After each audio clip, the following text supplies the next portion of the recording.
इस साल G7 summit के एजेंडे में जियोपॉलिटिक्स क्राइसिस पर सबसे ज्यादा चर्चा होने की उम्मीद। 4 साल 4 महीने से चल रहे यूक्रेन रूस युद्ध पर गंभीर बातचीत होगी।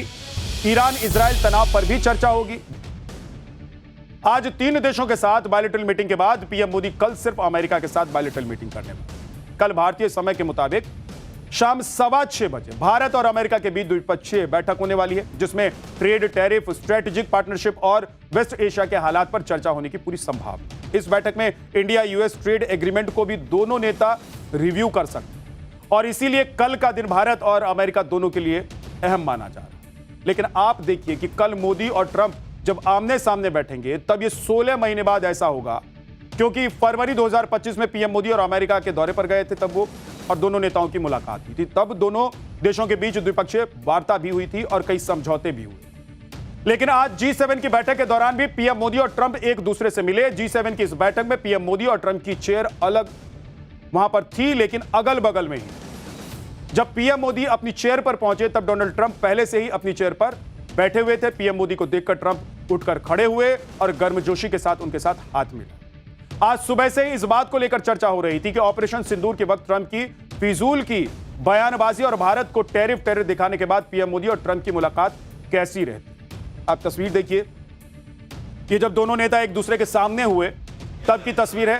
प्रधानमंत्री नरेंद्र मोदी वहां पहुंचे तो डोनाल्ड ट्रंप जो पहले से कुर्सी पर बैठे हुए थे उठकर खड़े हुए और उनके पास आए, उनसे हाथ मिलाया। इस बीच दोनों नेताओं के बीच थोड़ी बहुत बातचीत हुई, क्योंकि इस दौरान ओमान में कॉमर्शियल शिप पर भारत के 3 नाविकों की मौत की जो खबर है, मुद्दा है, वो गरमाया हुआ है बॉस। इसीलिए बड़ा सवाल यह है कि क्या भारत अमेरिका के सामने भारतीय नागरिकों की मौत का मुद्दा उठाएगा, क्योंकि अमेरिका ने अभी तक भारतीय नाविकों की हत्या पर माफी नहीं मांगी।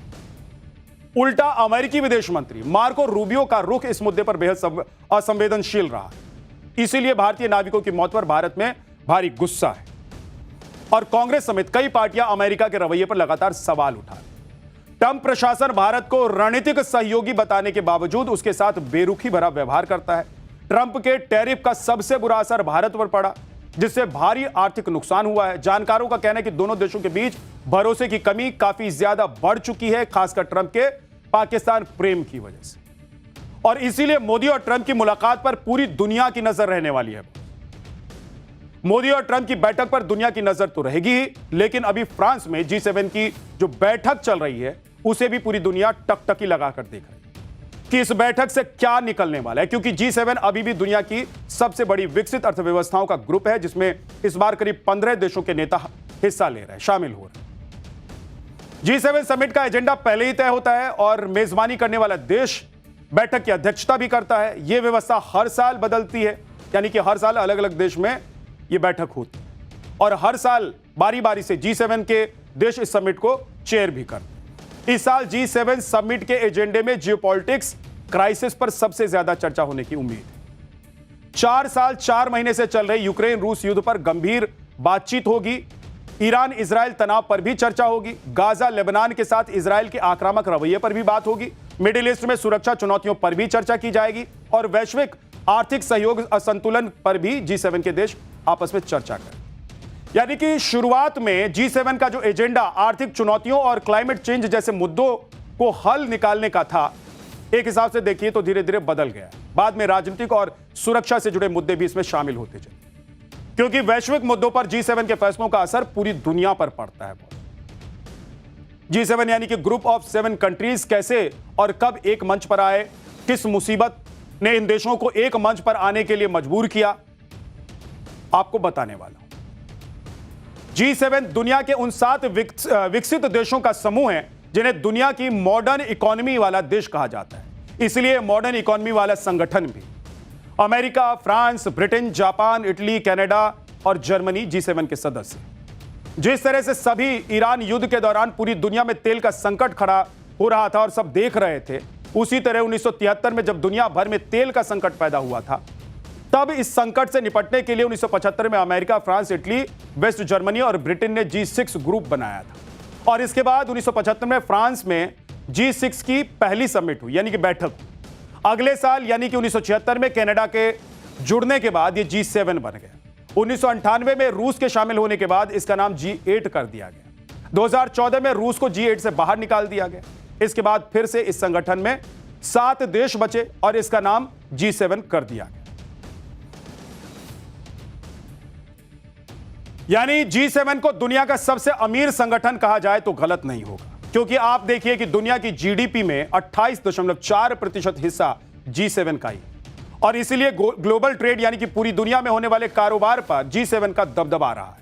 इस बात को आप आंकड़ों से भी समझिए कि दुनिया के कुल निर्यात में G7 की 28.9% हिस्सेदारी और दुनिया के कुल आयात में 33.7% हिस्सेदारी G7 की।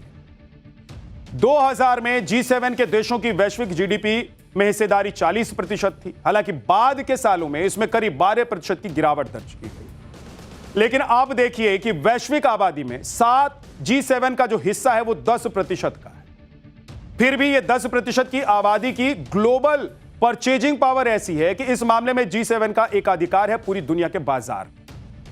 इसके अलावा आप ये भी देखिए कि IMF और वर्ल्ड बैंक जैसी बड़ी वित्तीय संस्थाओं में G7 देशों की हिस्सेदारी और वोटिंग पावर सबसे ज्यादा है। ताकत के मामले में भी यह संगठन बेजोड़ है, क्योंकि G7 में 3 परमाणु संपन्न देश हैं, अमेरिका, यूके, फ्रांस। इसके अलावा टेक्नोलॉजी में भी G7 देशों की तूती बोलती है। AI, सेमीकंडक्टर, स्पेस और मॉडर्न टेक्नोलॉजी के बड़े पेटेंट्स जो हैं इन्हीं देशों के पास हैं बॉस, और इसीलिए ये देश भर भर के नोट छापते रहते। लेकिन G7 की इस समूची अर्थव्यवस्था को 2 देश की बढ़ती आर्थिक शक्ति हिला रही है बॉस। बदलते दौर में G7 की ताकत को चुनौतियां भी मिल रही हैं। दुनिया की दूसरी सबसे बड़ी अर्थव्यवस्था चीन और सबसे तेजी से बढ़ती बड़ी अर्थव्यवस्था भारत इसके स्थायी सदस्य नहीं है। इसीलिए इन दोनों देशों के बिना वैश्विक आर्थिक फैसले अधूरे माने जाते हैं, और इसीलिए G7 से ज्यादा रिलेवेंट G20 को माना जाता है, जिसमें इन विकसित देशों के अलावा कई विकासशील देश भी शामिल हैं। तो आप इससे अंदाजा लगा सकते हैं बॉस कि ये सब जो भारत को हर मंच पर बुलाना चाहते हैं ना, हर मंच पर भारत की उपस्थिति देखना चाहते हैं, इसके पीछे 140 करोड़ देशवासी हैं और देश का मजबूत प्रतिनिधित्व है और देश की छवि है, हमारी कर्मठता है, जो दुनिया को यह दिखा रही है कि बिना भारत के काम नहीं चल सकता है। पाठशाला में अगला चैप्टर, जिसमें आपको बताऊंगा राम मंदिर दान में चोरी की जांच में 49 लोग कौन हैं जो एसआईटी की रडार पर हैं। क्या सोने हीरे लगी रामशिलाएं सच में चोरी हो गई हैं?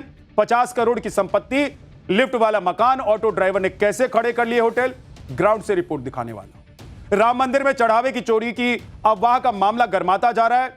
हर राम भक्त जानना चाहता है कि राम मंदिर के दान में हेराफेरी भी हुई है या सिर्फ यह सब अफवाह की बात है।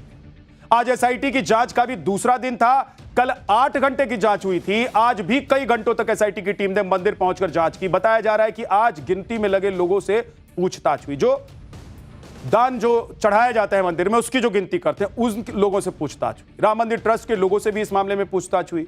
एसआईटी की टीम ने पुराने रिकॉर्ड्स भी खंगाले हैं बॉस। एसआईटी के रडार पर बैंक के कर्मचारी भी हैं और मंदिर ट्रस्ट से जुड़े लोग भी हैं।